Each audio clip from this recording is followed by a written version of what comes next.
కనిష్క వాళ్ళ నాన్నకు ఫోన్ చేసి ఇక నా మీద నింద పడకుండా ఆ బసవరాజును పాములా వాడుతున్నాను డాడ్ అని చెప్పేసి అంటుంది. ఇక ప్రాబ్లం వచ్చే ముందు చాలా జాగ్రత్త పడు బేబీ, ఎందుకంటే ఏమాత్రం ఏమరపాటుగా ఉన్నా సరే నే మీద అందరికీ అనుమానం వస్తుంది. లే డాడ్, నేను జాగ్రత్త పడే విధానంలో చాలా జాగ్రత్త పడ్డాను, అంతేకాదు డాడ్ ఇప్పుడు నా మీద ఏమాత్రం అందరికీ అనుమానం రాకుండా ఉంటుంది. ఇక వాళ్ళు ఎంక్వైరీ చేసిన ప్రకారంలో అందులో పాయిజన్ కలిపింది బసవరాజ్ అనే పేరు బయటపడ్డది అనే విధంగా వెంటనే వాళ్ళ నాన్నకు ఫోన్ చేసి మాట్లాడుతుంది. ఈలోపు ఇక ఎలాగైనా మామయ్య పేరు బయటపడితే పరువు పోతుందని చెప్పేసి ఆలోచిస్తూ ఉంటుంది. వెంటనే ఇక కీర్తి దగ్గరికి వెళ్తుంది. ఏంటి అని అంటుండగా, వదిన ఒక్కసారి నేను చెప్పేది విను, సాక్ష్యాలు వచ్చాయి. ఏంటి మీరే అని తెలిసిపోయింది కదా? లేదు వదిన, ఒక్కసారి ఈ రిపోర్ట్లు చూడని చెప్పేసి వెంటనే కీర్తికి తులసి ఆ రిపోర్ట్లు ఇస్తుంది. ఆ రిపోర్ట్లు ఓపెన్ చేసి చూసరికి ఇక పాయిజన్ కలిపింది బసవరాజ్ అని చెప్పేసి ఆ రిపోర్ట్లో చూసి షాక్ అయిపోతుంది. ఇదేంటి, మా నాన్న నన్ను చంపడానికి విషం పెట్టాడా ఏంటి? కొత్త కథ అల్లుతున్నారా? లేదు వదిన, ఇది నిజం. కావాలంటే ఇది మేము కల్పించింది కాదు, క్రియేట్ చేసింది కాదు. ఇంకొకసారి నువ్వు మళ్ళీ చెక్ చేసుకున్నా పర్వాలేదు. ఇందులో మామయ్య ఖచ్చితంగా నీకు విషం పెట్టినట్టు రిపోర్ట్లే నీ కళ్ళ ముంగట సాక్ష్యంగా కనిపిస్తున్నాయి అని అంటుండగా, లేదు మా నాన్న నన్నెందుకు చంపాలనుకుంటాడు? అసలు ఇందులో ఎవరో కావాలని కల్పించి మా నాన్న పేరు వాడినట్టుగా అనిపిస్తుంది. అందుకే కదా ఇప్పుడు మామయ్య పేరు బయట పెట్టాలంటే ఒక్క క్షణం కూడా పట్టదు. కాకపోతే ఇక్కడ మీలాగా మేము ఆలోచించలేం కదా, నాకు కూడా తల్లిదండ్రులు ఉన్నారు కదా, అందుకనే అలా ఆలోచిస్తున్నా అని అంటుండగా ఇక వెంటనే కీర్తి ఆలోచిస్తుంది. కావాలని మా మామయ్య మా అత్తయ్య ఏమీ కలపలేదని ఇక తను ఎలాగైనా వాళ్ళను నిర్దోషిగా వదిలిపెట్టాలని చెప్పేసి నిర్ణయించుకుంటుంది. ఒకవేళ సాక్ష్యం బయటపడితే ఇక అందులో బసవరాజ్ అని పేరు బయటపడుతుంది. అందుకని కీర్తి నిర్ణయించుకుంటుంది, నేను ఎలాగైనా సరే మామయ్యను అత్తయ్యను బయటికి తీసుకొస్తాను, కాకపోతే నాన్న పేరు బయటపడడానికి వీల్లేదని కీర్తి అంటుంది. ఈలోపు సరే అని చెప్పేసి తులసి కోర్టు లోపలికి వస్తుంది. ఏంటి, సాక్ష్యాలు తీసుకొచ్చాయా?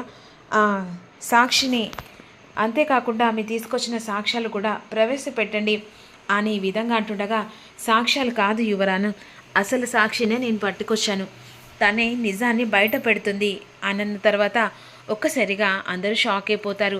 వెంటనే సాక్షి వచ్చింది యువరాన తులసి బోన్లో చెప్తుంది.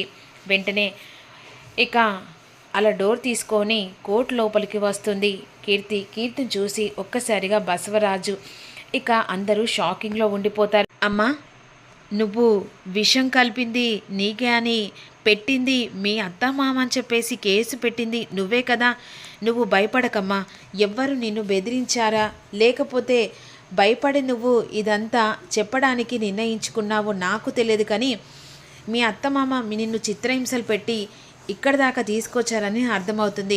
అందుకే ఎవ్వరికీ భయపడకుండా నువ్వు నిజాన్ని ఒప్పుకొని నిజాన్ని అందరి ముంగట చెప్పు అని అంటుండగా ఈలోపు ఇక లాయర్ లేసి, మీ పేరు కీర్తి, అయితే కావాలని మీ అత్తమామలు మిమ్మల్ని చంపారు కదా, అంటే చంపడానికి విషం పెట్టారు కదా?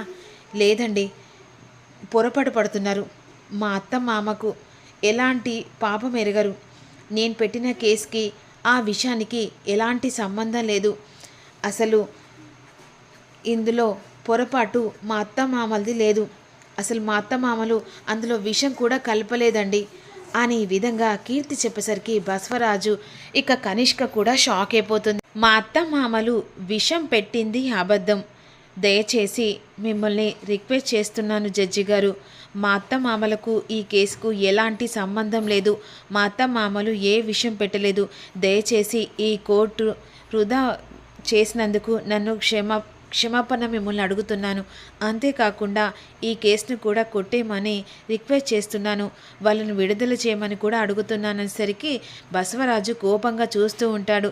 ఇక వెంటనే అదేంటి, అసలు చంపాలనుకుంది నిన్ను కదా, మళ్ళీ కేసు వెనక్కెందుకు తీసుకుంటున్నావు, వాళ్ళు నిన్ను బెదిరించారా అని చెప్పేసి బసవరాజు తరపున లాయర్ అంటుండగా, లేదండి నన్ను ఎవరిని బెదిరించలేదు, వాళ్ళ మీద ఇక నేను అనుమానంతో కేసు పెట్టాను, కానీ ఇప్పుడు నిజం తెలిసింది.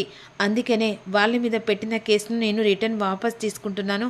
కేసు కొట్టేమని జడ్జి గారిని రిక్వెస్ట్ చేస్తున్నాను అన్న తర్వాత వాదోపవాదాలు విన్న తర్వాత కేసు పెట్టిన తనే ఇక కేసును కొట్టేమని అంటుంది. అంటే వాళ్ళ అమ్మ ఇందులో ఇక విషం పెట్టలేదని నిజం బయటపడ్డ తర్వాత వెంటనే కేసు కొట్టేసి శ్రీనయ్యను లక్ష్మిని విడుదల చేస్తున్నామని చెప్పేసరికి కనిష్క ఒక్కసారి షాక్ అయిపోతుంది. ఇదేంటి, ఈ కీర్తికి పిచ్చిగాని పట్టిందా? ఎందుకు ఇలా చేస్తుంది? అసలు వాళ్ళు జైల్లో ఉంటేనే కదా ఈ కుటుంబం ముక్కలయ్యేది. అప్పుడు తులసిని మెడలు పట్టుకొని బయటికి గెంటేస్తేనే కదా నేను మంచిగా సిద్ధుని పెళ్లి చేసుకుంటా అనుకుంటే ఈ పిచ్చిది ఇలా చేసింది. అంటే కావాలని చేసిందా, లేకపోతే మనసులో ఏదో ఉద్దేశంతో పెట్టుకొని చేసిందా అనే విధంగా కనిష్క అనుకుంటుంది. ఈలోపు కోర్టు నుంచి వెళ్ళి బయటకు వచ్చిన ఇక శ్రీనయ్య తులసి అందరూ బాధపడుతూ ఉంటారు. ఇక కేసు రిటర్న్ తీసుకున్న కీర్తి వెంటనే కోపంతో ఇంటికి వెళ్ళిపోతుంది. అందరు కలిసి మళ్ళీ ఇంటికి వెళ్తారు కదా. ఈలోపు మీరు చేపట్టే ఈరోజు బయటకు వచ్చానమ్మా అని చెప్పేసి ఇక శ్రీనయ్య అంటూ ఉంటాడు. ఈలోపు ఇంటికి వెళ్ళిన తర్వాత పిచ్చిగాని పట్టిందనే నీకు? అసలు వాళ్ళు నిన్ను చంపాలని చూసుకున్నారు. అలాంటి వాళ్ళను నువ్వు నిర్దోషులని చెప్పేసి బయటికి ఎందుకు తీసుకొచ్చావే అని బామ్మ అంటుంది. ఎవరు ఎలాంటి వాళ్ళు, ఎవరు నన్ను చంపాలనుకున్నారో నిజం తెలిసింది. నేను పిచ్చిదాని, మంచోళ్ళను చెడ్డోళ్ళు మంచోళ్ళని నమ్మి మోసపోతున్నాను. ఏంటే, ఏం మాట్లాడుతున్నావు? పిచ్చిగాని పట్టిందా ఏంటి? లేదమ్మా, పిచ్చి నుంచెలి ఇప్పుడే బయటపడుతున్నాను. ఇక నుంచెలి నిర్ణయం తీసుకుంటున్నాను. నేను ఈ ఇంట్లో ఉండను.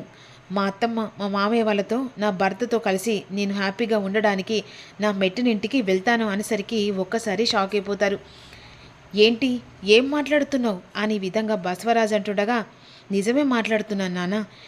ఎందుకంటే నువ్వు నా గురించి ఆలోచిస్తావనుకున్నాను, కానీ ఏకంగా నన్నే చంపాలని అనుకుంటావని అనుకోలేదు.